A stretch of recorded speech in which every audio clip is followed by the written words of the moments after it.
Assam news এক্সপ্ৰেছলৈ আপোনালোকক স্বাগতম। আজিৰ এক গুৰুত্বপূৰ্ণ আৰু বিতৰ্কিত ঘটনালৈ আপোনালোকৰ মাজত উপস্থিত হৈছোহি।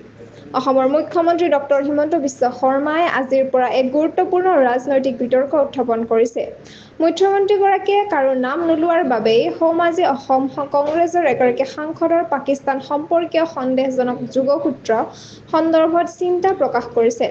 তেওঁ কৈছে যে বিশ্বাসযোগ্য নথিপত্ৰৰ আধাৰত সেই সাংসদজনৰ পত্নী এলিজাবেথ গগৈয়ে ভাৰতত থাকোঁতেই পাকিস্তান ভিত্তিক এখন NGOৰ পৰা দৰমহা ল'বলৈ ধৰিছিল।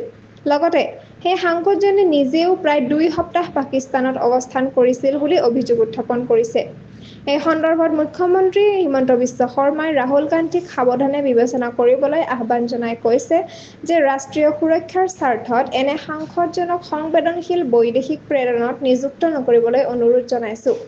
উল্লেখযোগ্য যে সংসদীয় কাৰ্য মন্ত্ৰণালয়ে কংগ্ৰেছক পাকিস্তানৰ সন্ত্ৰাসবাদৰ বিৰুদ্ধে ভাৰতৰ মত প্ৰকাশৰ বাবে বিদেশী প্ৰতিনিধি প্ৰেৰণৰ বাবে 4জন সাংসদৰ নাম দিবলৈ অনুৰোধ কৰিছিল।